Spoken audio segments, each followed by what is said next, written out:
Hola, jugadores i jugadors, benvinguts. Avui us porto Underwater Cities, el joc de taula que segurament va situar el seu autor a l'Olimp dels dissenyadors de jocs de taula moderns. Vladimir Suchi prèviament ens havia portat Pulsar 2849, però va ser amb Underwater Cities que es va superar. A partir d'aquí ens ha portat grans propostes lúdiques com Praga, Caput Regni, Messina 1347 i el flamant Goodcraft. I, personalment jo, estic molt expectant per veure com serà el nou joc anunciat, Evacuation. Seguint amb Underwater Cities, és un joc de taula de 1 a 4 jugadors per partides que duren més enllà de 2 hores i ens porta al castellà Arrakis Games. Feta la presentació, passem al tutorial. La Terra està sobrepoblada, la colonització de Mart es troba a dècades lluny de ser viable. Només hi ha una possibilitat per l'expansió humana i es troba sota el mar.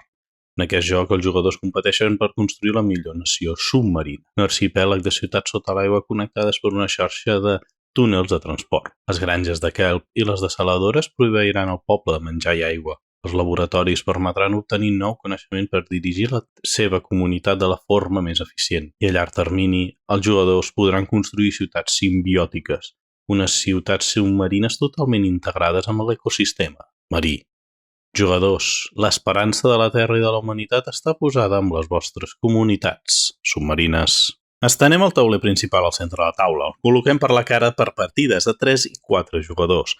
Preparem una partida per 3 jugadors.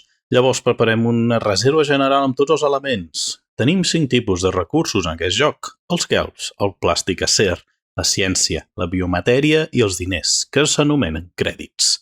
Després afegim els 3 tipus d'estructures. Les verdes són granges de kelp, els grocs són desaladores i les blanques són laboratoris. Al costat formem una pila amb tots els túnels i també les ciutats submarines normals, les de color blanc. Pel que fa a les ciutats simbiòtiques, com estem preparant una partida de 3 jugadors, en preparem 10 a la reserva. Si fos una partida de 2 jugadors en serien 7 i una partida per 4 jugadors en posaríem totes 13.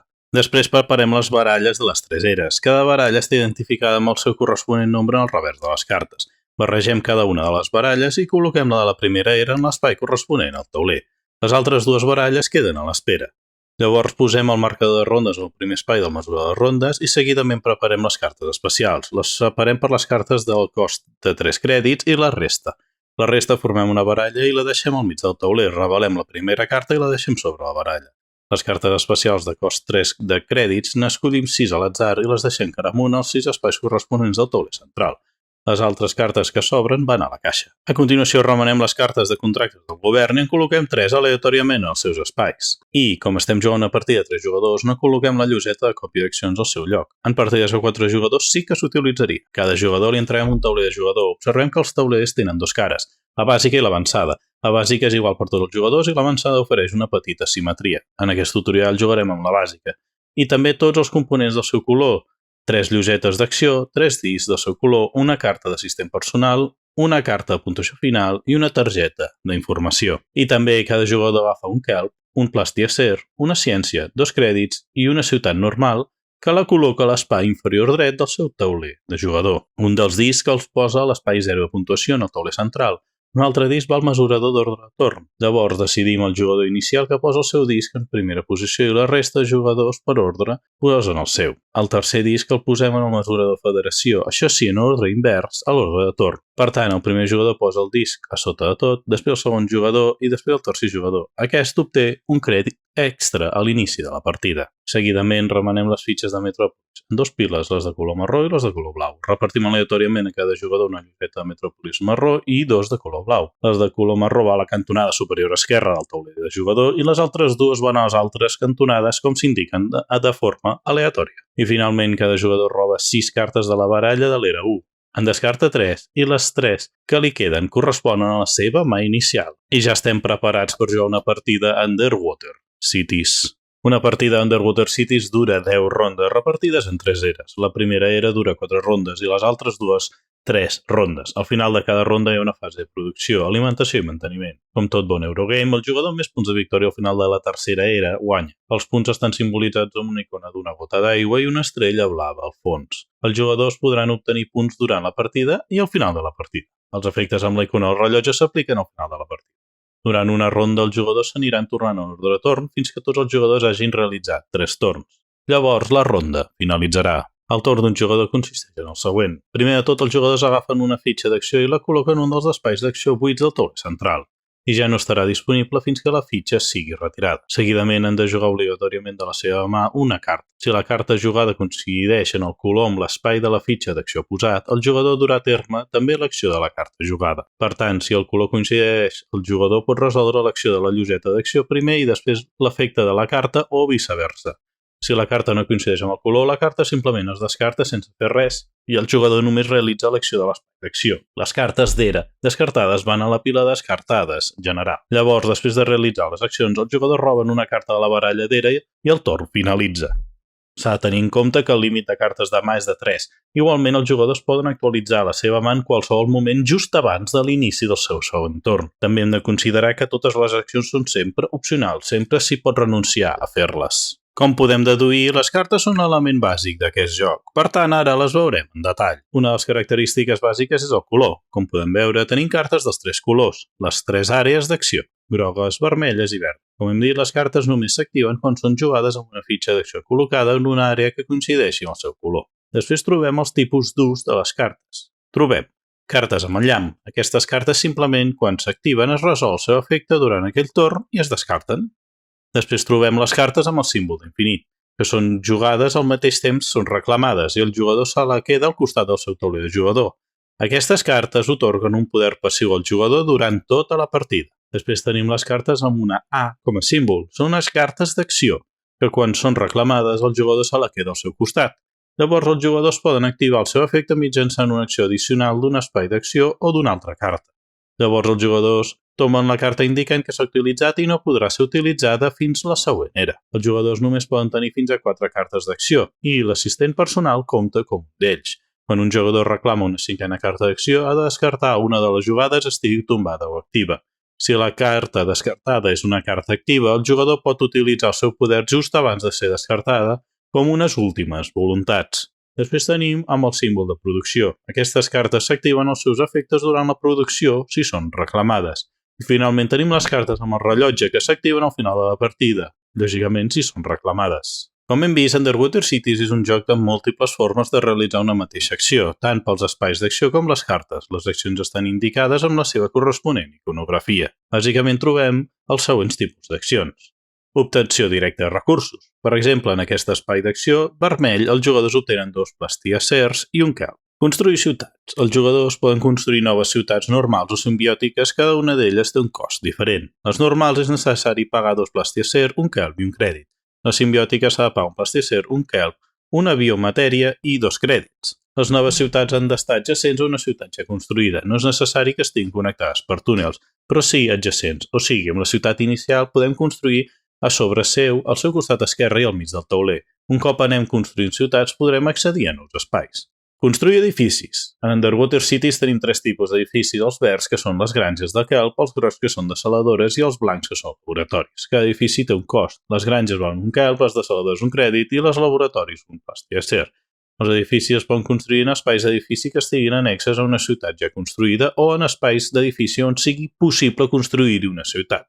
Posem l'exemple de l'escenari inicial. Els jugadors poden construir en els espais annexes a la seva ciutat inicial i també poden construir en els espais de la zona superior, de la zona del mig i de la zona de les seves esquerres, ja que són zones on es pot actualment construir-hi ja una ciutat. Trobem zones de construcció, o sigui un quart espai de construcció d'edificis. Aquest espai, amb contorn de guions, no està disponible. Només es pot utilitzar si una acció específica ho permet. Construcció de túnels. Els túnels es poden construir pagant un plastiacer i un crèdit per cada un d'ells.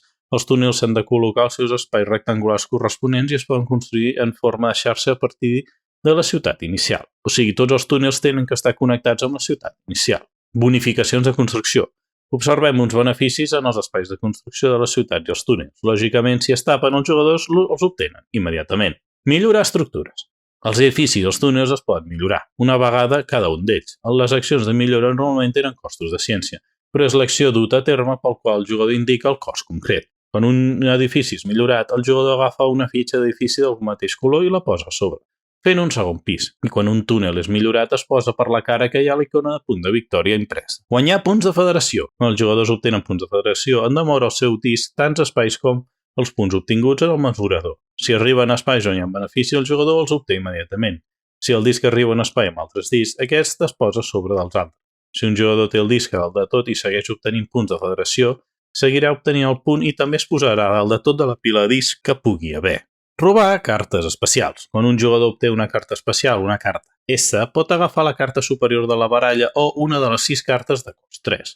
Si un jugador agafa una carta de sobre la baralla, llavors ha de revelar el següent i deixar-la cara amunt sobre la baralla. En canvi, si agafa una carta de les 6 de cost 3 crèdits, aquestes no es reposen i són les que són. Llavors, les cartes especials funcionen exactament igual que les cartes normals des de la mà dels jugadors. Per ser jugades, els jugadors han de coincidir amb el color de la fitxa d'acció col·locada. Això sí, al ser jugada s'ha de pagar un nombre de crèdits indicat. Si no es paguen, la carta es descarta. Si les cartes especials són descartades, aquestes tornen sota de la baralla de les cartes especials. Jugar una carta d'acció. Els jugadors poden activar cartes d'acció com he explicat. El jugador executa la carta i llavors la tomba, indicant que s'ha fet servir en aquesta. I després tenim uns espais d'acció especials. Tenim l'espai d'acció sempre disponible. Aquest espai sempre el poden visitar els jugadors sense límit i han d'anar igualment jugant una carta de la seva mà que no podran activar, ja que l'espai no té color. Es descarta la carta directament i llavors els jugadors roben 2 noves cartes de la baralladera i obtenen 2. I després hi ha la lloseta de còpia d'espai d'acció. Per partides a 4 jugadors només tenim aquesta lloseta. Els jugadors poden agafar i deixar una lloseta d'acció al seu espai per copiar un espai d'acció on estigui ocupat per un rival. Llavors el jugador juga una carta i si coincideix amb el color d'espai copiat pot executar l'acció de la carta. Aquesta lloseta només es pot utilitzar un cop per ronda. Tenim la biomatèria. És un recurs especial que pot servir com a comodí per pagar un plàstic acer o un kelp. Els contractes del govern són objectius que els jugadors poden reclamar durant el seu torn en qualsevol moment si compleixen els requisits. Quan ho facin, obtenen els beneficis indicats i després han de descartar la carta i ja cap altre jugador ho pot reclamar. En el tauler de jugadors recordem que tenim les metròpolis. Els jugadors, per accedir a elles, tenen que arribar i construir túnels de la seva ciutat inicial fins a elles. Un cop ho aconsegueixen, obtenen els seus beneficis, que poden ser immediats, poden anar-los obtenint durant la producció o poden donar punts al final de la partida. Una ronda Underwater Cities, com hem dit, finalitza quan tots els jugadors han jugat els seus 3 torns. Llavors procedim a realitzar els següents passos. Els jugadors recuperen les seves fitxes d'acció. Per partides a 4 jugadors retornem la fitxa de còpia acció si algú l'ha utilitzat. Després reordenem l'ordre de torn, tal com estiguin els discs dels jugadors en el mesurador del costat, el de federació. En cas d'empat es manté l'ordre relatiu. Després, tots els discs del track de federació es col·loquen a l'últim esglaó, als espais del seu color. I avancem un espai al mesurador d'era cap a la següent ronda. Si el mesurador arriba al final d'una era, aquest finalitza i hem de seguir les següents fases.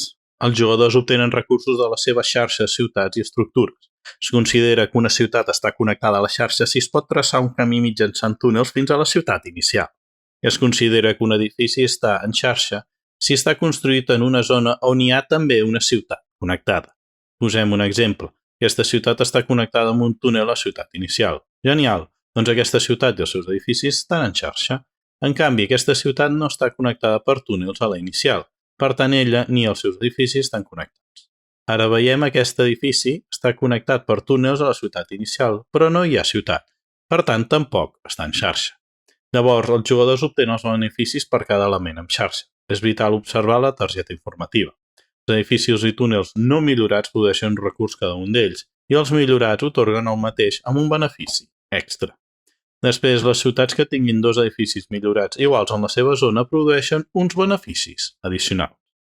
I les ciutats simbiòtiques connectades donen 2 punts per cada elles i, com a excepció, els túnels que no tenen una ciutat adjacentment no produeixen, tot i formar part de la xarxa. Això ho justifica el joc que un túnel que no té una ciutat al costat no té capacitat de producció, tal qual. Un cop acabada la producció de la xarxa, els jugadors activen les seves cartes amb habilitats de producció i també les metròpolis que tinguin beneficis de producció. Un cop acabada la producció, els jugadors realitzen els següents passos de manteniment de final d'era. Primer de tot, giren totes les seves cartes d'acció tombades i les posen en actiu. Llavors han d'alimentar les seves ciutats en xarxa. Per cada ciutat han de pagar un kelp o, si no, una biomatèria, o 3 punts de victòria. Si no tenen punts suficients de victòria, llavors es queden a 0 i no paguen res. Després descarten de la baralla i la pila descartades de l'era actual i col·loquem la nova baralla de la nova era. Els jugadors mantenen les cartes de la mà i les podran seguir jugant. Seguidament, els jugadors rolen 3 cartes de la nova era i han de descartar-ne 3. Les cartes descartades de l'era anterior van fora a la partida i les cartes descartades a l'era actual van a la pila descartades. I finalment movem el marcador d'era a la primera ronda d'aquella era. Com hem dit, la partida finalitza quan finalitza la tercera era. Llavors, procedim a la puntuació final de partida. Els jugadors sumen els següents punts: els obtinguts durant la partida, els punts de la lloseta metròpoli de color marró si aquesta està correctament connectada amb la ciutat inicial. També compten els punts de les cartes jugades del rellotge, que cada una d'elles dona punts segons les condicions.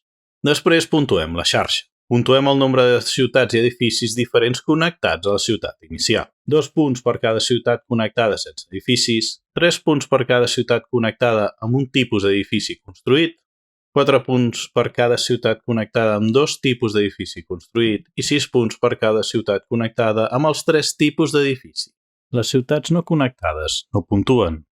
Finalment, puntuem els recursos restants. Primer venem a la reserva general totes les biomatèries que ens quedin per 2 crèdits cada una d'elles, i llavors obtenim un punt per cada conjunt de 4 elements entre crèdits, kelp, ciència i plastiacer, restant en qualsevol combinació. I el jugador amb més punts guanya. Underwater Cities disposa d'una ampliació anomenada New Discoveries, on afegeix petits mòduls extra en els taulers asimètrics i substitueix els taulers de làmina per uns taulers per cada jugador de doble trucalatge, que són tot un luxe. Fins aquí el tutorial d'aquest boníssim joc de taula. Moltes gràcies per veure el vídeo i fins la propera!